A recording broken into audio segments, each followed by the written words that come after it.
بسم اللہ الرحمن الرحیم والصلاة والسلام علی رسولہ الکریم وعلی آلہ وصحبہ اجمعین۔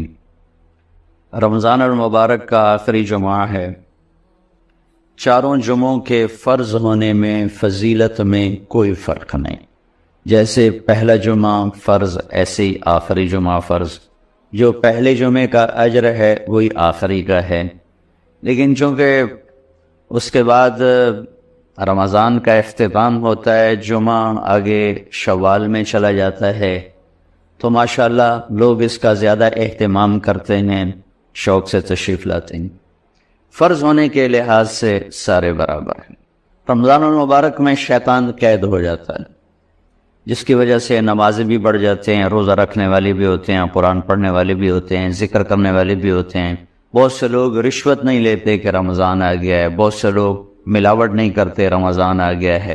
جو ہی رمضان جاتا ہے تو پھر وہ رشوت بھی حلال ہو جاتی ہے، ملاوٹ بھی حلال ہو جاتی ہے، جھوٹ بھی حلال ہو جاتا ہے، اور نماز حرام ہو جاتی ہے۔ 5 وقت نماز پڑھتے جو ہی عید کا چاند نظر آیا نماز چھوڑ دی۔ سارا سال نماز نہیں پڑھتے، سارا مہینہ قرآن پڑھتے ہیں، اور جو ہی آخری رات ہوتی ہے چاند نظر آتا ہے تو قرآن پڑھنا چھوڑ دیتے ہیں۔ تو بھائیو، میں کچھ ضروری باتیں عرض کرنا چاہتا ہوں۔ نماز اس امت کی پہچان ہے، اور میرے نبی نے فرمایا جعلت قرۃ عینی فی الصلاۃ، میری آنکھوں کی ٹھنڈک نماز ہے۔ بلال، اذان دو، مجھے ٹھنڈک پہنچاؤ، اذان دو، مجھے ٹھنڈک پہنچاؤ۔ اذان کی آواز سن کے اللہ کے نبی ایسے ہو جاتے تھے جیسے کسی کو پہچانتے ہی نہیں۔ عائشہ رضی اللہ تعالیٰ عنہا فرماتی ہیں کہ گھر میں ہوتے تھے، خوش باش باتیں ہو رہی، جو ہی اذان کی آواز آتی آپ ایسے ہو جاتے جیسے ہم میں سے کسی کو پہچانتے ہی نہیں۔ تو میرے بھائیو، ایک بہت بڑا مجمع اللہ کے فضل سے یہیں اسی عائشہ مسجد میں کافی عرصے کے بعد، میرے تو اب اکثر سفر ہوتے ہیں، میں نے عشاء کی نماز پڑھی تو بالکل ساری مسجد بھری ہوئی تھی، اور تھوڑی سی میں نے ترغیب دی تو اللہ کے فضل سے سارے 20 تراویح پڑھ کے گئے۔ لیکن اب جب رمضان جائے گا تو ساتھ ہی نماز بھی چلی جائے گی، اور میرے رب نے جتنا زور نماز پہ لگایا ہے اور کسی عبادات میں اور کسی پر اتنا زور نہیں لگایا۔ اقیموا الصلاۃ وآتوا الزکاۃ، نماز اور زکوٰۃ۔ نماز جسم کی عبادت، زکوٰۃ مال کی عبادت۔ نماز اللہ کا حق اور زکوٰۃ اللہ کے بندوں کا حق ہے، وہ بھی اللہ کے امر اور حقوق میں سے۔ قرآن میں 10 دفعہ اکٹھا اللہ لے کر آئیں، اقیموا الصلاۃ وآتوا الزکاۃ، اقیموا الصلاۃ وآتوا الزکاۃ۔ یہ 9 دفعہ تو ہے اقیموا الصلاۃ وآتوا الزکاۃ، اور 10ویں دفعہ ہے اقمنا الصلاۃ وآتینا الزکاۃ۔ عورتوں سے خطاب کہ تم مستورات بھی نماز قائم کرو اور زکوٰۃ ادا کرو۔ یہ 2 فرائض اللہ تعالیٰ نے اکٹھے ایک بریکٹ میں 10 دفعہ قرآن میں ذکر فرمائے ہیں، اور ویسے کوئی 700 دفعہ نماز کا ذکر آتا ہے مختلف صیغوں کے ساتھ۔ قوموا للہ قانتین، یہاں نماز کا لفظ تو کوئی نہیں ہے، لیکن یہاں نماز ہی مراد ہے۔ وارکعوا مع الراکعین، لفظ صلاۃ نہیں ہے لیکن نماز ہی مراد ہے۔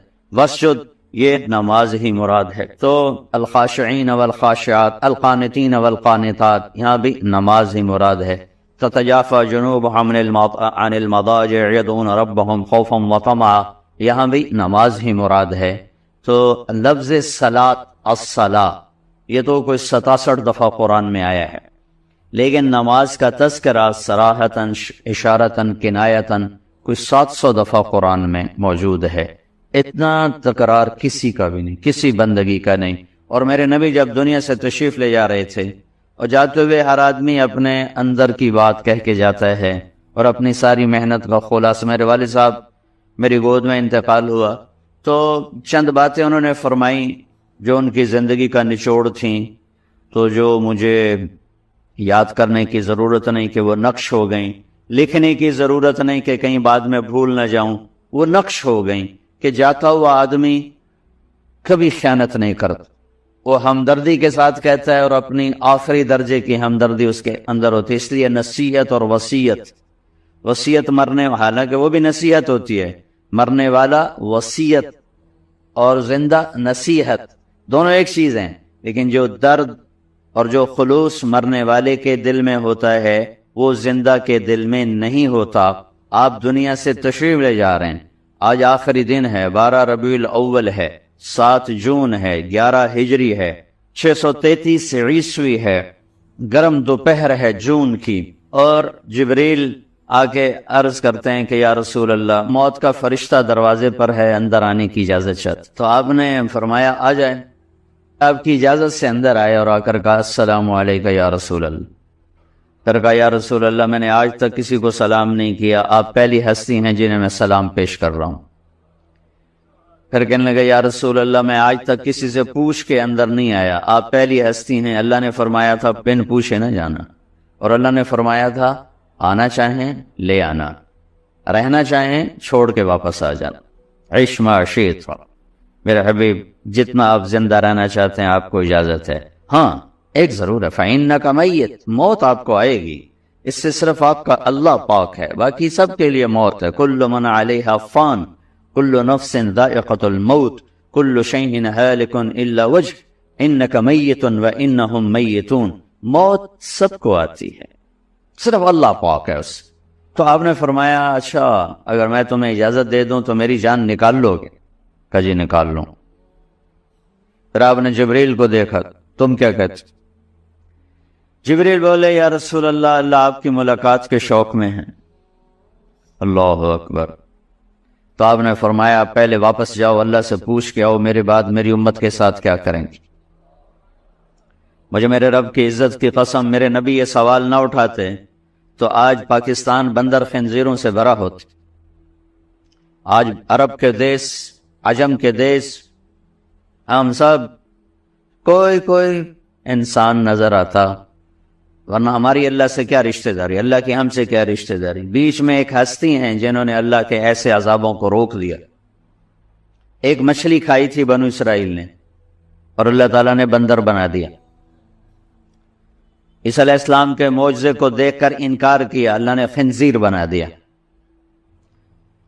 شراب کے اڈے چلانا، زنا کے اڈے چلانا، جوئے کے اڈے چلانا، ناحق قتل کرنا، ماں باپ کی نافرمانی کرنا، شادی کے باوجود زنا کرنا اور جوا کھیلنا اور جھوٹ بولنا اور ملاوٹ کرنا اور کھوٹ کرنا اور وعدہ خلافی کرنا اور ہیرا پھیری کرنا، یہ سارے وہ گناہ ہیں جو مچھلی کھانے سے کروڑوں گنا بڑے ہیں. اس کملی والے پر درود پڑھو جو جاتے ہوئے اولاد کو یاد نہیں کیا، آپ کو یاد کیا. کمال. فرمایا میری امت کے ساتھ کیا کرو؟ یہ کہتے حسن حسین کے ساتھ کیا کرو گے جن کو دیکھ رہا ہوں ایک زہر میں تڑپ رہا ہے، ایک کا سر کٹ کے نیزے پہ چڑھ رہا ہے. میری اولاد کے ساتھ کیا کرو گے جن کو سر بازار میں ننگے سر دیکھ رہا ہوں؟ ان کے لیے سوال اٹھاتے، ان کے لیے کیوں نہیں اٹھایا؟ ان کو اللہ کی تقدیر کے سپرد کیا، تمہارے لیے ہاتھ اٹھائے کہ اللہ سے پوچھ کے آؤ میرے بعد میری امت کے ساتھ کیا کرے. تو ملک الموت کھڑے رہے، جبریل واپس آئے اور پیغام لائے کہ یا رسول اللہ ہم آپ کی امت کو تنہا نہیں چھوڑیں. اللہ تعالیٰ فرما رہے گا الآن قرۃ عینی، اب میری آنکھیں ٹھنڈی ہیں. اللہم الرفیق الاعلی، یا اللہ مجھے بے شک اب اپنے پاس بلا لے. تو وہ جو جب آپ نے یہ کہا نا کہ یا اللہ بس ٹھیک ہے، تو اس پر جبریل بھی غمگین ہو گئے. جبریل بولے یا رسول اللہ میرا بھی آج آخری دن ہے، آج کے بعد میں کبھی لوٹ کے دھرتی پہ نہیں آؤں گا. وحی کے ساتھ، یعنی آدم علیہ السلام سے وحی کا جو سلسلہ چلا وہ آج جناب رسول اللہ صلی اللہ تعالی علیہ وسلم پر ہمیشہ کے لیے ختم ہو گیا. اب اس کے بعد نہ کوئی نبی آئے گا نہ کوئی رسول آئے گا. جو آئے گا وہ جھوٹا ہوگا، دجال ہوگا، کذاب ہوگا. آپ آخری ہیں، آپ کے بعد کسی نبی کی کوئی گنجائش نہیں ہے. ما کان محمد ابا احد من رجالکم ولکن رسول اللہ وخاتم النبیین. آپ آخری ہیں اور سارے رسولوں کے سردار ہیں. جب آپ نے ملک الموت کو اجازت دے دی روح قبض کرنے کی تو اس وقت 2 وصیتیں فرمائیں جو سارے دین کا خلاصہ ہیں. دو وصیتیں فرمائیں جو سارے دین کا خلاصہ ہیں. کیا؟ الصلاۃ وما ملکت ایمانکم. حقوق سارے دین کو ہم تقسیم کرتے ہیں، حقوق اللہ، حقوق العباد. یہ عام ہماری ٹرم ہے، حقوق اللہ، حقوق العباد. سارے دین کو دو لفظوں میں بیان کیا، الصلاۃ حقوق اللہ، نماز نہ چھوڑنا، حقوق العباد وما ملکت ایمانکم، میری امت کے غریبوں پر رحم کرنا، جو کمزور طبقہ ہے، مزدور طبقہ ہے، غلام طبقہ ہے، نوکر طبقہ ہے، مرد یا عورت ہیں، ان پہ رحم کرنا. ان دو لفظوں کو آپ دہرا کر گویا پورے 30 سپارے قرآن اور تقریباً 10 لاکھ احادیث ہیں، ان سب کا خلاصہ آپ دو لفظوں میں فرما رہے تھے، میری امت نماز نہ چھوڑ، نماز نہ چھوڑ، میری امت کے غریبوں پر رحم کرنا، جو تمہارے ملازم، تمہارے نوکر، تمہارے غلام، تمہارے کارندے، تمہارے کارکن، تمہارے مزدور، ان پر رحم کرنا. میرے بھائیو، 100 میں 10% تو نمازی ہیں، لیکن 100 میں ایک بھی نہیں جو مزدور پہ رحم کرتا. 100 میں 15-20 بھی نمازی مل جاتے ہیں، لیکن 100 میں ایک ایسا نہیں ملتا جو نوکر کے ساتھ محبت سے بولے، نرمی سے بولے، شفقت سے بولے، اس کی کمی سے درگزر کرے، اس کی کوتاہی سے درگزر کرے. نوکروں کے لیے طبیعتوں میں فرعونیت ہے، لیکن 100 میں 10-15 نمازی مل جاتے ہیں. 90% نے آج اللہ کا بہت بڑا حکم. بسم اللہ الرحمن الرحیم، الحمد للہ رب العالمین الرحمن الرحیم. ہمیں تسلی دینے کے لیے کہ میں رحمان و رحیم ہوں، چونکہ قرآن قانون بتائے گا، زندگی کا طریقہ بتائے گا، تو مجھے یاد کرنا میں رحمان و رحیم ہوں. کوئی سخت بات نہیں ہوگی. لا یکلف اللہ نفسا الا وسعہا، کوئی ایسی بات نہیں کہوں گا جو تم نہ کر سکو. ہاں، نفس بگڑ جائے تو وہ تو اور بات، وہ اللہ کا انکار کر دیتے. یعنی قربان جائیں، سورہ بقرہ کا جو آخر ہے اور سورۃ فاتحہ، ہمارے نبی نے فرمایا یہ اللہ نے مجھے عرش کے خزانوں سے یہ کلام دے. اس کو جبریل لے کر نہیں آیا، جبریل آئے ساتھ ایک فرشتہ آیا اسپیشل، یہ دو کلام لے کر، للہ ما فی السماوات سے لے کر فانصرنا علی القوم الکافرین اور سورۃ فاتحہ. سورۃ فاتحہ سارے قرآن کا خلاصہ ہے، ساری آسمانی کتابوں کا خلاصہ قرآن ہے، اور قرآن کا خلاصہ سورۃ فاتحہ ہے، اور سورہ فاتحہ کا خلاصہ ہے ایاک نعبد و ایاک نستعین، صرف تیری بندگی اور تجھ سے مانگنا. میں تو جہالت کا دور ہے، قبروں گرے پڑے ہیں، پیروں کے سب پاؤں میں پڑے ہیں، سائیں تسی سب کچھ کر سکتے ہو، کوئی اللہ کے سوا بھی کچھ کر سکتا ہے؟ کوئی جسے جس وقت پکارو اسی وقت جواب دے، وہ تو صرف اللہ ہے اور تو کوئی نہیں. جو پیدا بھی ہوا، جو مر بھی گیا، وہ کیسے حاجت روا ہو سکتا ہے؟ وہ صرف اللہ ہے. میں نے کہا الرحمن ہوں الرحیم ہوں، تم پر کوئی مشکل نہیں ڈالوں گا. اور آگے سنیے، وہ پچھلا مضمون چھوڑ دیتا ہوں، پھر بات لمبی ہو جائے گی. اللہ نے ہمیں دعا کیا سکھائی؟ ربنا لا تؤاخذنا ان نسینا او اخطانا. یا اللہ، کبھی جان بوجھ کے غلطی ہوگی، کبھی بھول چوک سے ہوگی، میری پکڑ نہ کریں. اللہ کہہ رہا ہے کہ اے منگو میرے کو. آپ کے پاس کوئی ڈاکٹر آئے کہ جی کبھی گڑبڑ جان بوجھ کے ہوگی، کبھی غلطی سے ہوگی، لیکن مجھے نکالنا نہیں، کیا خیال ہے؟ خود آپ پہ چلان ہو جائے گا میاں ادریس کا. تو وہ شہنشاہ کہہ رہا ہے میں قربان جاؤں، کہہ رہا مجھ سے مانگو.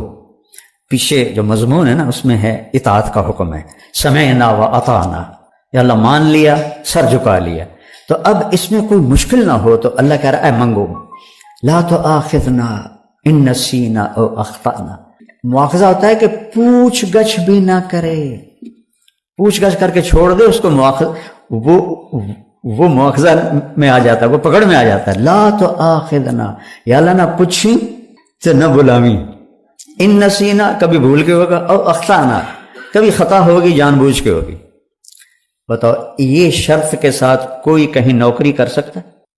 اگلی سنو، ربنا لا تحملنا، ربنا لا تحمل علینا اسرا کما حملتہ علی الذین من قبلنا. سبحان اللہ. یا اللہ، جو پہلوں کو تو نے اوکھے اوکھے حکم دیے تھے ہمیں نہ سنائیں، ہمیں سوکھے سوکھے سنائیں. ایک مراسی بیمار ہو گیا، بخار ہو گیا، نام تھا اس کا ایوب. ہفتہ بخار نہیں لتھا، وہ آخر لگا یا اللہ بھلی تو نہیں پہ گئے میں ایوب نبی نہیں ایوب میراسی ہاں میرا بخار تھا لے جا. تو اللہ نے میں قربان جاؤں کہہ رہا ہے یہ مانگو کہ آپ سے آ کر کوئی ڈاکٹر جی جو کام مشکل ہونا وہ نا مجھے بتانا، سوکھے کام بتانا. تو اسے کہو کہ اور آ جانا پہ بارودے چڑھ جا. اور اللہ کہہ رہا ہے مجھ سے مانگو میں قربان جاؤں کہ یا اللہ جو تم نے پہلوں کو بڑے مشکل حکم دیے تھے نا وہ نہ ہمیں دینا، سوکھے دینا. بات تو مکمل ہوگی نہیں، اور مانگو کیا؟ ربنا لا تحملنا ما لا طاقت لنا به. یا اللہ چاہے کم سوکھا ہی ہوئے اور میں نہ کر سکا وہ بھی نہ آکھیں. اب بتاؤ اس سے زیادہ کیا اپنے رب کی رحمت بتاؤ. اس لیے آپ نے کہا یہ عرش کے خزانوں میں سے کلام. اور اس کے بعد اتنی چھوٹ لے کر پھر تو اس کو ڈیلی ویجز پہ بھی کوئی نہیں رکھتا، پر چلو آپ ڈیلی ویجز پہ رکھ لیں، لیکن آگے جب تنخواہ کا معاملہ ہے تو اللہ کہتا مانگو، صلہ مانگو، تنخواہ مانگو. واعف عنا واغفر لنا وارحمنا انت مولانا فانصرنا علی القوم الکافرین. جو فرسٹ آیا ہو کسی بھی امتحان میں اس کو جیسے فل پروٹوکول دیا جاتا ہے، دعا میں اللہ نے فل پروٹوکول دیا ہے کہ میں نے خود ہی تمہیں یہ چھوٹیں دی ہیں، اب تم کہیں ڈر نہ جانا کہ پتہ نہیں کچھ ملے گا بھی صحیح کہ نہیں. مانگو واعف عنا. پہلا کام یہ ہے کہ ہمارے گناہوں کا نشان مٹا دے. نشان مٹانے کو عفو کہتے ہیں. نشان مٹانا اس کو عفو کہتے ہیں، معافی نہیں کہتے. نشان مٹانا کا پہلا کام یہ کر کہ یہاں جو کچھ لکھا گیا نا پٹھے پاسے انہوں مٹا دے. واغفر لنا دوسرا یہ کر کہ ہمیں معاف کر دے. تیسرا یہ کر ورحمنا سنو جنت ہی دے. اور شاید تمہارے دلوں میں یہ بات آ گئی ہو ڈھیر مانگ لیا ہے، کہیں کم الٹا نہ ہو جاوے. تو تسلی کے لیے ایک جملہ انت مولانا، تو ہی تو ہمارا مولا ہے، تجھ سے نہ مانگے تو اور کس سے مانگے. چلو ایک اور بھی مانگ لو، پوری صرف جنت پہ تمہارا گزارا نہیں ہوگا، دنیا میں بھی عزت چاہیے. فانصرنا علی القوم الکافرین، ہمیں دنیا میں کفار پہ عزت عطا فرما. سبحان. تو اللہ سے جڑنے کے بغیر روح مکمل نہیں، اور کھانے کے احتیاط کے بغیر جسم مکمل نہیں. میڈیسن سے نہیں یہ مکمل ہوتا. تو روح کو اللہ سے جوڑنا ہے، اس کے لیے کتاب اللہ ہے اور رسول اللہ ہے. قل ان کنتم تحبون اللہ فاتبعونی. اگر دعویٰ کرتے ہو کہ ہمیں اللہ سے بڑا عشق ہے تو میری غلامی میں آؤ. اللہ کہہ رہے ہیں ان سے کہو کہ میری غلامی میں آؤ، میرے بن کے دکھاؤ. یحببکم اللہ، پھر میں تم سے پیار کروں گا. تو واحد ہمارے نبی ہیں جن کی پوری زندگی پیدائش سے وفات تک محفوظ ہے. یعنی ایک معمولی سی بات، جب آپ کسی کو بلاتے تھے جیسے مرضی بلائیں، لیکن حدیث میں آتا ہے جب آپ کسی کو بلاتے تھے تو ایسے کر کے بلاتے، ایسے نہیں کرتے تھے. کتنی چھوٹی بات ہے، ایسے نہیں کرتے تھے، ایسے کرتے. انگلی اٹھانا ایک عیب سمجھا جاتا ہے، آپ ایسے کر کے بلاتے تھے. اتنی چھوٹی باتیں بھی لکھی پڑی. جب آپ کو کوئی بلاتا تھا ادھر سے یا رسول اللہ تو آپ ایسے نہیں کرتے تھے. اب یہ ساتھی کھڑا ہے، یہ مجھ سے کہے مولوی صاحب تو میں اتنا ہی کروں گا، ادھر والا کوئی کہے مولوی صاحب تو میں اتنا کروں گا. اور جب میرے نبی کو کوئی بلاتا تھا یا رسول اللہ تو آپ ایسے کرتے تھے، پورا سینہ دیتے تھے، گردن نہیں. ادھر سے کوئی بلاتا یا رسول اللہ تو آپ ایسے کرتے. پیچھے سے کوئی بلاتا تو فل موڑ کے اس کی طرف پھر کر کہتے تھے جی فرمائیے. میں نے آپ کو ایک چھوٹی سی مثال دی کہ میرے نبی کی زندگی کا ایک ایک ذرہ لکھا پڑا ہے. کوئی نبی ایسا نہیں ہے جس کی زندگی اس طرح محفوظ کی گئی ہو. آپ کی چال کیسی تھی، آپ کی رفتار کیسی تھی، آپ کا معاملہ کیسا تھا، آپ گھر میں کیسے تھے، آپ باہر کیسے تھے، آپ نے شادیاں کیوں کی، زندگی سمجھانے کے لیے. کیونکہ سب سے مشکل رشتہ خامد اور بیوی ہے، اسے نبھانا سب سے مشکل ہوتا ہے. تو آپ نے کہا دیکھو مجھے عورتوں کی کوئی خواہش نہیں ہے، میں نے جہاں شادی کی، جہاں بیٹی کی شادی کی، اللہ کی وحی آئی پھر میں نے قدم اٹھایا. ورنہ 25 سال کا نوجوان 40 سال کی بیوہ عورت سے شادی کر سکتا ہے؟ آج کسی 25 سال کے بچے کو اس کا باپ کا پترا ہے 40 سال کی بیوہ ہے تیری شادی کرنی، وہ تو کراچی دوڑ جائے گا. تو آپ نے 25 برس 40 سال کی عورت کے ساتھ گزارا.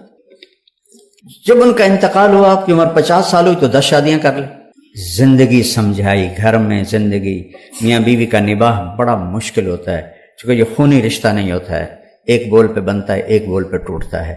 تو یہ سب سے مضبوط ترین اور اہم ترین رشتہ ہے کہ اس سے رشتے جنم لیتے ہیں.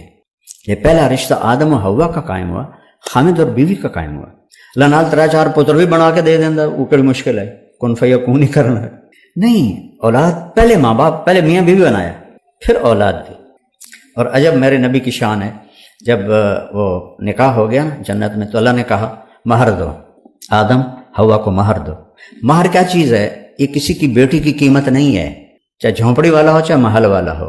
یہ ایک علامت ہے کہ جب تک یہ نکاح باقی ہے یہ لڑکا اس لڑکی کے خرچ کا ذمہ دار ہوگا، کمانا اس کے ذمہ نہیں ہوگا، کمانا اس لڑکے کے ذمہ ہوگا. یہ مہر اس لیے ہے. تو انہوں نے پوچھا جی کیا مہر دوں؟ فرمایا تیری نسل میں میرا آخری نبی آئے گا، اس پہ ایک دفعہ درود پڑھ دے، یہ مہر ہے. کم از کم دن میں 300 دفعہ تو چلتے پہ صلی اللہ علیہ وسلم ہی پڑھ لو تو یہ کثرت سے درود والا بن جائے گا. جو 300 دفعہ پڑھے کثرت سے درود والا ہے.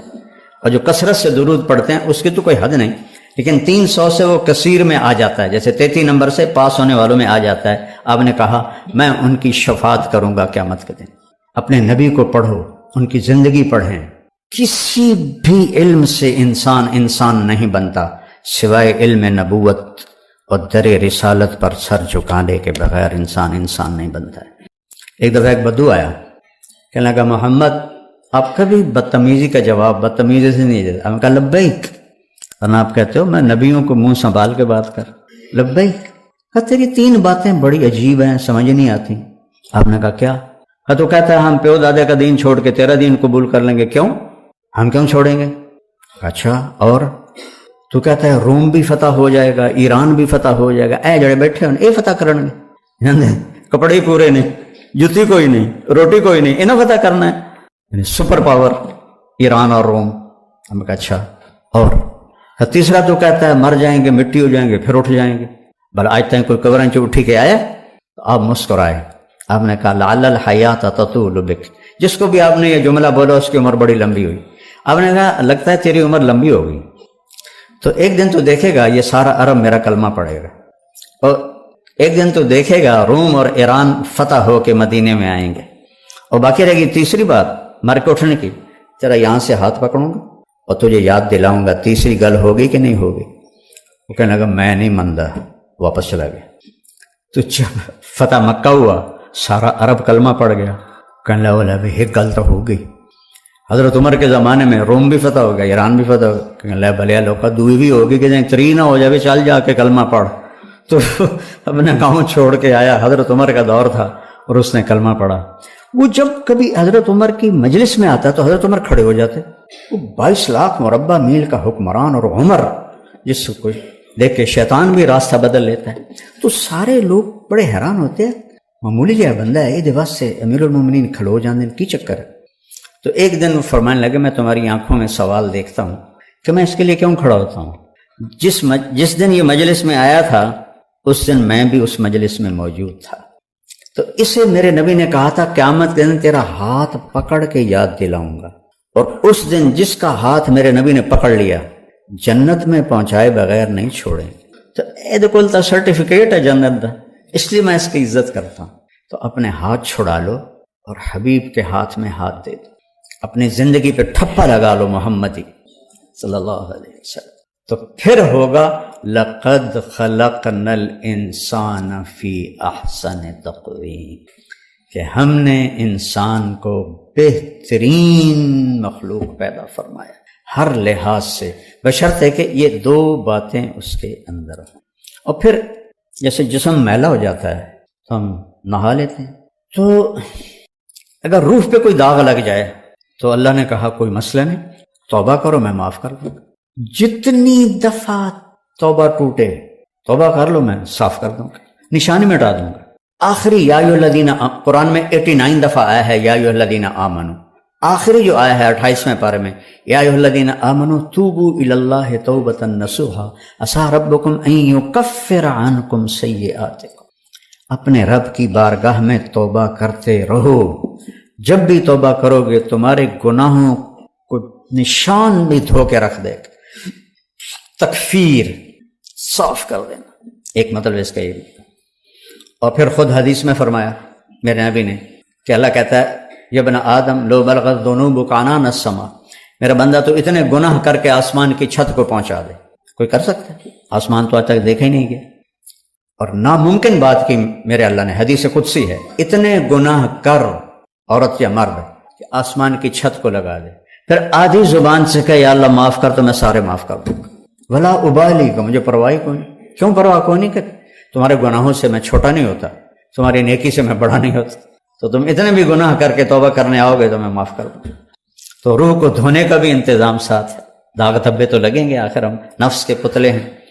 اور پھر میں سبحان اللہ، کوئی آپ سے ناراض ہو، وہ آپ سے معافی مانگنا ہے تو آپ کریں گے آؤ جی آؤ جی، یا منہ موڑ کے ادھر چلے جائیں گے۔ میں نے کبھی نہیں محسوس کیا، میں پھر بھی سلام کرتا ہوں۔ تصل من قطعک، میرے نبی نے کہا جو توڑے اس سے جوڑ۔ تو طریقہ تو یہ ہے کہ ناراضگی ہو تو منہ بندہ پہلے پاسے کر لینا، بیوی منہ پرا کر لیندی، خامن منہ پرا کر لینا، ماں باپ منہ موڑ لیتے۔ اور میرا اللہ کیا کہتا ہے؟ من تقرب الی تلقیتہ من بعید، جو مجھے منانے کے لیے آتا ہے میں آگے بڑھ کے اس کا استقبال کرتا ہوں۔ جیسے بھی آپ لوگ کھڑے تھے میرے استقبال میں، تو اللہ کہتا ہے میں اس گناہ گار کا استقبال کرتا ہوں کہ آ جا میرا بندہ، میں تو انتظار میں تھا کہ تو توبہ کرے، ہماری دوستی قائم۔ ما لم یغرغر، ہاں جب یہاں روح اٹک جائے گی پھر توبہ نہیں ہے، اس سے پہلے دروازہ کھلا ہے۔ تو میرے بھائی بہنوں، یہ میں نے 2 آیتیں آپ کے سامنے بیان کی ہیں جو ساری آپ کی میڈیکل لائن سے ہیں، بلکہ ہر انسان کی لائن سے ہیں، کہ وہ جسمانی طور پر بھی اچھا ہو، اس کے لیے اس کی غذاؤں کا استعمال، اور خاص طور پہ جو حرام ہے، ایک حرام ہے شراب ہے، سور ہے، ایک حرام ہے کہ رشوت ہے، بدعنوانی ہے، اور 2 نمبری ہے، اس سے بھی حرام ہو جاتا ہے۔